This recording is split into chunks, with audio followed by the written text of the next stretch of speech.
बिस्मिल्लाहिर्रहमानिर्रहीम।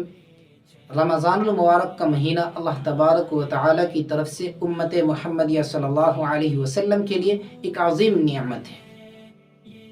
इस महीने में अल्लाह तबारक व तआला अपने बंदों के आमाल में सवाब की बढ़ोतरी करते हैं। इस महीने में अगर कोई शख्स नफल नमाज पढ़ता है तो दीगर महीनों के फ़र्ज़ के बराबर सवाब दिया जाता है।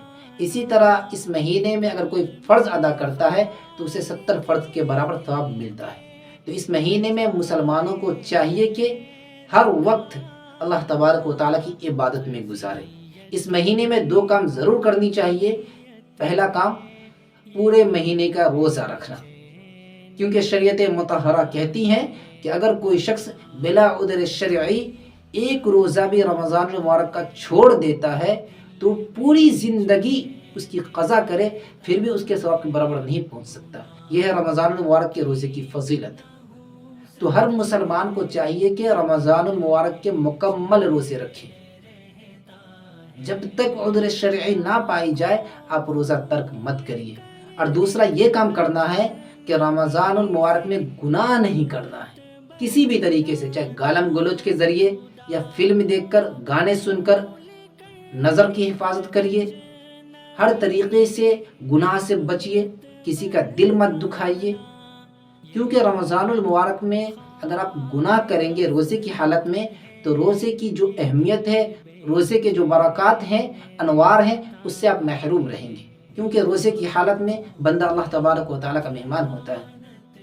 इसी तरह हदीस है अस्सौमु ली व अना अज्ज़ी बिही, एक दूसरी हदीस है उज्ज़ा बिही का भी लफ्ज़ आया है कि रोज़ा मेरे लिए है और मैं ही उसका बदला दूंगा। अल्लाह तबारक व तआला जितने आमाल हैं तमाम का बदला दुनिया में अता कर देते हैं कि भाई इसको इतना सवाब मिलेगा, इसको इतना सवाब मिलेगा। तो रोज़े की बड़ी फजीलत है। इस महीने में रोज़ा रखिए मुकम्मल, रोज़ा बिल्कुल मत छोड़िए। इसी तरह रमज़ान मुबारक में तरावी की नमाज़ पढ़िए। अगर आप 20 रकात तरावी की नमाज़ पढ़ते हैं तो आपको 20 फ़र्ज़ का सवाब मिलेगा, क्योंकि रमज़ान मुबारक में नफल का सवाब फ़र्ज़ के बराबर हो जाता है। तो ये काम हम मुसलमानों को करना चाहिए। इसी तरह नबी करीम सल्लल्लाहु अलैहि वसल्लम जिब्रील अमी की दुआ पर आमीन कहे। वो अल्फाज क्या थे? जिब्रील अलैहिस्सलातु वस्सलाम कहते हैं कि वो बंदा हलाक हो जाए, बर्बाद हो जाए जिसने रमज़ानुल मुबारक का महीना पाया और अपनी मग़फ़िरत नहीं करवाया। आप सल्लल्लाहु अलैहि वसल्लम ने उस पर आमीन कहा। आप इस सोचिए कि ये महीना मुसलमानों के लिए किस कदर अहमियत का हामिल है कि जो मुसलमान भी इस महीने को पाए और वो अपनी मग़फ़िरत ना करवा ले, यानी पिछले जितने गुनाह हैं अल्लाह तबारक व तआला से गिड़गिड़ा कर तौबा इस्तिग़फ़ार करके अल्लाह तबारक व तआला से माफ़ करवा ले।